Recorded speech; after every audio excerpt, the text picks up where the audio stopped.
So this is, in some respects, a brief topic. It's a very simple idea, but of course there's a lot of consequences and interesting things that come up due to this idea. So there's a lot that I have to say about this. I'll probably have to finish this on Thursday. But let's start with it. We've still got some time left. It's just an overview. Okay, so with if we want to track a mode, a lot of you are showing multimodal posteriors in your application. And when you've got a multimodal posterior where the particle filters really shine, often what you want is to pick the mode, to pick the maximum point. And by the way, I got to mention, I tried to mention this earlier when we were talking about Monte Carlo integration, but I don't think it was clear in the slides. I didn't emphasize that at the time. A lot of people that work with particle filters, when they want to do map estimation and they want to pick the mode, map is maximum a posteriori. It basically just means you're finding the maximum of your posterior as shown by this equation. A lot of people will wrongly think that that's where the particle is with the highest weight. I think the weights are the same as the posterior, so they pick the one with the highest weight and say that's my map. That doesn't work. It's not right. You might remember that we had an example where we had all these impulses that were scaled to heights, and then it got down low, and then it got high again. And this is, we had impulses that were kind of like this, and the maximum would be like over here, but really this was representing a density that was Gaussian. And so the mode was located at a point where there were particles with lower weights. The higher weights were over here. So it's just generally speaking, you can't get the mode by picking the particle with the highest weight. It's not the same thing. It depends on how many particles you have in the neighborhood that affects what the overall density is. So the mode is not a bad choice when you've got a multimodal posterior. It minimizes the most probable error. If you're playing the lottery or have an analogous situation, that may be the right thing to do. The selects value that occurs most frequently is another way of expressing the same idea. And but the problem is, especially with particle filters, when you've got this representation of the posterior as these impulses, it can be difficult to handle mathematically. And there are cases where it can be wildly inaccurate. It may be that you've got a high point in your posterior. It's maybe like you've got this really high point, but then maybe most of it is over here. And so if you have a posterior that looks like this, which actually might be similar to the likelihood from Collins' application, picking this point may put you far away from where things are a lot of the time. It's just this is the most probable value, but most of the time the state may be in a different place entirely. So it can be wildly inaccurate. But again, it's called the maximum a posteriori estimate, or the map estimate is the name for this thing. And so one way to do it is to estimate the density, as all of you have been doing in your homework. You've been doing it for one state dimension at a time. We've got, but a weighted sum of impulses, it's hard. And again, you don't pick the particle with the largest weight, even if you do want to do this. You can do kernel smoothing, but I think a lot of you are realizing that kernel smoothing has a computational cost associated with it and can slow down the whole application. And doing density estimation, if you're going to try to do it in more than one dimension, is computationally intensive. It's difficult to tune. I mean, you're doing a good job exercising engineering judgment in all of your homework presentations. But in general, if you're going to do this a lot, or if you're going to do this with a high-dimensional state vector, suddenly you've got a lot of design decisions you've got to make, and that can require a lot of engineering time, which you guys are very efficient and skilled at avoiding, it seems. So far we've focused on generating an estimate from either the joint posterior or the marginal posterior. And one of the things that I keep doing this, where I tell a story and I say, okay, look, the problem with either of these posteriors is we can't draw samples from them, so we can't do Monte Carlo integration, and so we're just stuck. But I deliberately, when I'm teaching this, don't emphasize the things that you can do and the opportunities that are still there. These are the things that people think about once they've learned the material really well and they're thinking about the new possibilities. And one of the things I sort of blew past or skipped over or glossed over is that we can evaluate this posterior pointwise. If you've got a given trajectory, if you say, here's a candidate trajectory where I know what the state is from 0 to time in, we do have a recursive way of calculating what the posterior is. Right? We can't draw samples from it, but if you give me a trajectory, we can compute what the posterior is pretty easily. We usually skip over this normalizing term, and so we calculate something that is proportional to it, but that's fine. If what you're trying to do is you say, I've got trajectory 1, 2, 3, maybe 10 million trajectories, and of all these trajectories, I simply want to pick the one that has the biggest posterior, we actually have an efficient way of calculating that posterior probability and doing it recursively. So if you want to evaluate a bunch of candidate trajectories, and then you move it forward 1 point ahead, we're retaining all that history, all we have to do is calculate the prior and the likelihood, multiply it by the previous trajectory, and we've got our updated estimate of the posterior. So, there may be some opportunity there. It's not clear how we'll draw samples from it, but it seems like there's still an opportunity. And for those of you that have a background in communications, you may have seen the Viterbi algorithm in a communications context. And it's kind of taken advantage of the fact that you're evaluating this for a finite number of states. Then you're not worried about being in maybe a 10-dimensional space and trying to densely fill that 10-dimensional space. Instead, you've got a finite number of possibilities of what was communicated, of what the state actually is. Maybe it's like only 30 possibilities. And that changes things dramatically when you're in that context. So this is often overlooked in the particle filtering literature, in my opinion, that this idea that we've got an efficient way of calculating the posterior, and that's something that we can use to our advantage if we choose to. So one thing you could do if you're interested in map estimation is simply try a whole bunch of trajectories.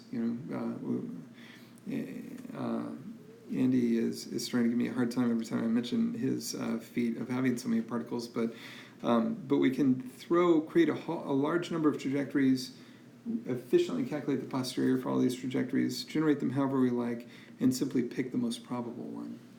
So that is something that we could do, and we could do it pretty efficiently. But it doesn't work very well because if you're trying to create a random trajectory, you're going to have a hard time generating one that's probable. You're much more likely to generate, even if you're doing 1 million of these, if you're doing it over 100 time steps, it's very unlikely that you're going to generate a trajectory that is consistent with the measurements and consistent with your process model. So in this case, even though you're generating a large number, the best one still isn't very good when you do it this way. So you're basically running into the curse of dimensionality yet again. And you simply can't keep up over time because we're talking about generating trajectories. So even if you could generate enough trajectories that you can do this very well for 10 time steps, by the time you get to 15, you're going to be shot again because this problem gets exponentially hard with time because you're trying to generate trajectories. So it seems kind of hopeless to do it in this simple way. You're basically just running into the curse. You can't keep up. But there's a clever thing that you can do, and this is where the Viterbi algorithm comes in. It's one slide. I'm giving the algorithm on one slide because it's that simple in some ways. So again, we've got our posterior. The posterior is proportional to the likelihood times the prior times what the posterior was at the previous time step. And this factors, and that enables us to calculate it recursively, as I mentioned, but it also presents an opportunity for optimization. And the idea is somewhat similar to what we just covered. It's part of the reason I cover this right after we talk about auxiliary particle filters, because the idea is that we can optimize for parents. when we've got a particle that is kind of conceptually moving along in time, and so, it's some value at one time and another value at another time, etc., follows some seeming trajectory. So we've got maybe this is the past trajectory, and now we've got a new point. We're not limited, really, in saying that this particle's parent has to be where it came from. This particle at this time, its parent trajectory could be anything that we want. And basically what the Viterbi algorithm does is says, well, if you've got a whole bunch of trajectories, of possible past trajectories, let's associate with this particle at this time, let's pick the parent trajectory that is the best one. And that's fundamentally the idea. So it's similar to, in principle, to the auxiliary particle filter, where we were also talking about picking parents. So you generate all your particles, at time n, and you don't have to advance these forward. You can pick all the particles at this time however you want. So you lay out a scatter of particles, candidate particles, let's say at time n, and then you look back and you use an optimization, which is shown here. J is the index of the parent. It's different than the particle. The particle is indexed by I, but the parent is indexed by J. And basically what you do is you look back across all the different possible parent trajectories, and you pick the one that is the most probable. And you have to do this for each particle. So for each particle you go through and you look at all the parents, and you pick the one that's most probable. If we look at this maximization, this is clearly the parent, this is the past. We've got the prior, where this is a transition from the previous time step to the current time step. So this includes both the index I of the current particle, but also the parent trajectory. So it's part of this calculation. But if you look at this carefully, the likelihood only depends on the state at time n, so it doesn't depend on the past. So you don't actually have to calculate that likelihood when you're doing this maximization. The only thing you have to look at, the only thing that affects what is the best parent, is its posterior probability and the prior. So you only have to optimize, when you're doing the optimization, you only have to really calculate this for each possible parent. And then after you've gone through this, you've got the most probable parents, and you loop over the number of particles. And now every particle is paired with its most probable parent. And the nice thing is, now you don't have a problem where things are getting worse with time, because you've got this optimization step at each time step where you're choosing the most probable parent trajectory, and then you go forward in time and you do the same things. The problem is not getting worse with time when you use this algorithm. Yeah? Kind of cool?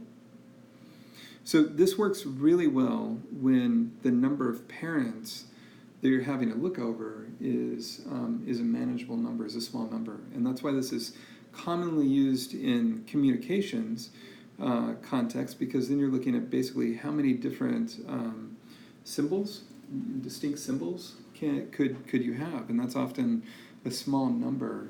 The constellation is relatively small, so then this loop may only be over 30 symbols or 60 symbols or 120 symbols, some number like that. Our problem is going to be a little bit more difficult because we're usually thinking about the state is being on a continuum, being real valued, and being able to take on a lot of different values. So there is still a limitation with this approach and a problem. But that, in a nutshell, is a Viterbi algorithm. It's very simple and elegant, but it has some weaknesses. So one thing that is always hard for students to understand is that there's a big distinction between picking the most probable trajectory and picking the most probable state at that time, given all the information you've seen today. These are not the same, in part because this is a trajectory, and this is just an estimate of the state at time n. But more importantly, this is not simply the last element of this. These are different things. If most of you, when you're working with the particle filters, you're really tracking the marginal posterior, and you can look and see where the mode is. You can see it visually, at least in one dimension. In multiple dimensions, you can kind of finesse it. But you can see where the mode is. It's where the highest point is of this marginal probability. But that's very different than picking the most probable trajectory, or even the last element of the most probable trajectory from the joint posterior. And it's the joint posterior that the Viterbi algorithm is working with. So it's actually estimating not what's the most probable state at this time, but what's the most probable trajectory. And that can be really cool. That can be really interesting for some applications. That's exactly what you want. You want, for some applications, what you care about is not what is the state at this time, but what's the most probable trajectory that got me to where I am at the current time. It's a different idea. If for the kayak example that Shelley, that Iris presented, we probably would care more about the most probable trajectory. Or for tracking applications, we're using GPS or what have you. I mean, at a given time, probably what you want to see is not a history of what your best estimate of the state was at that time, but rather what's your estimate of the entire trajectory, including the past up to that time. That would upset your dad a lot less, probably, if he was able to see that. So there's a distinction between these two, and I'll show you an example that hopefully will make this much more clear to you. But it may confuse you. I know this is a difficult concept, and whenever I've covered this in the past, it's something that has always tripped up students. So it's not the same as the marginal map. These are different. And which one you want to use really depends on the application. But the Viterbi algorithm, the one it's going to hand you, is this one. Any questions so far? Could you give an example of the Viterbi algorithm in communications? How is it? So usually you're getting, I've got a whole lecture on this coming later at the end of the term when we talk about discrete time tracking, and there's a number of things you can do, including the Viterbi algorithm. I think I'd rather wait until then, if that's okay. I know, being the Tektronix guy, you're like, but I want to know now. but I don't want to try to do this off the cuff. I didn't get much sleep last night. Does the most probable trajectory that we're looking at mean that it sort of most closely follows our process model? Or like is, I guess, a combination of process model and measurements that we've observed? Maybe a good way of thinking about it, and I'll use a truck example. Not that I know anything about trucks, but I'll just use one. And we'll see this with the example that I'm about to show you, but you can imagine that you're tracking based on satellite information,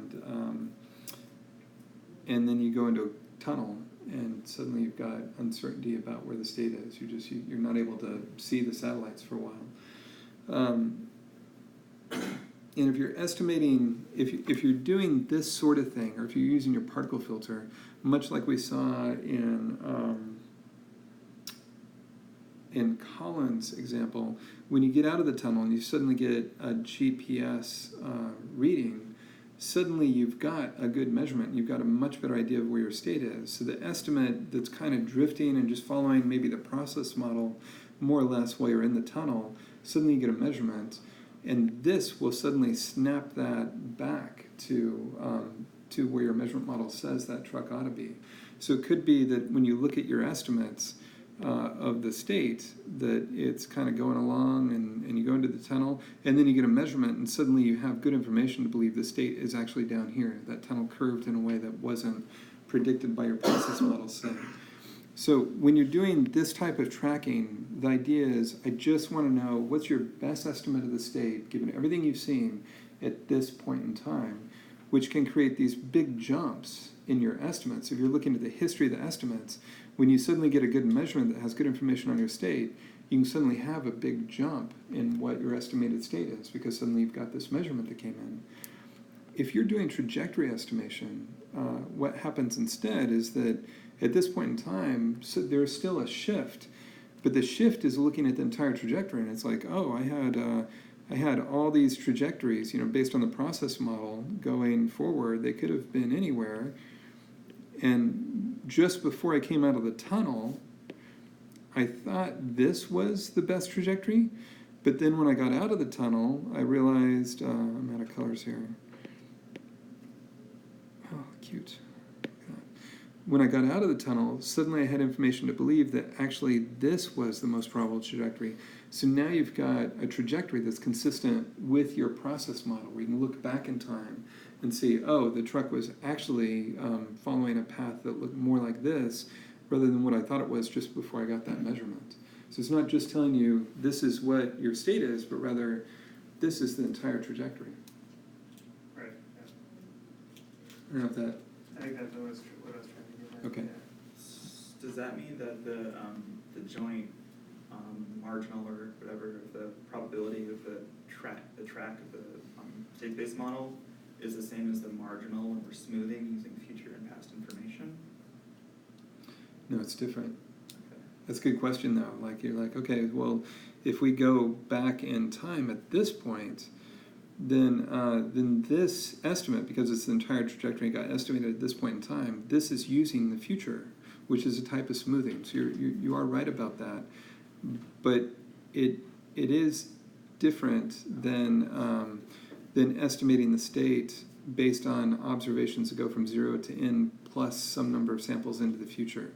That would still be estimating what this is marginally. It's a different marginal distribution, but it's still the peak of a marginal distribution rather than a peak of this very highly dimensional joint distribution.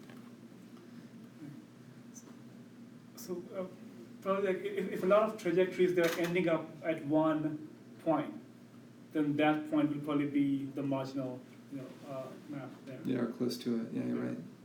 Yeah, that's right. That's right. So, what you want to aim for with this is going to depend on your application. It depends on, you have to bring in the problem domain to know which is best. But the important thing I would like you to take out of this is knowing that these two are different. There is a distinction between those two. And I'll illustrate that with an example probably next time. But there is a distinction between those two. The problem is that a little bit like what Amit ran into, there aren't always good algorithms for tracking the thing that you want to track. So, you've got limits. The Viterbi algorithm is, as I'll express at the end, can't always be used, unfortunately. So it may be that you want this, but you can't get that, so you have to content yourself with maybe a smoothed estimate, or maybe just a marginal estimate, depending on what your application is. I think this is probably a good stopping point for now. So I'll hit those main points again on Thursday, and we'll get through this and move on to the Kalman filter. So again, start reading. If you have the book, start reading it, and if not, maybe start looking through the slides. The Kalman filter isn't trivial, but it's cool. So we'll stop there.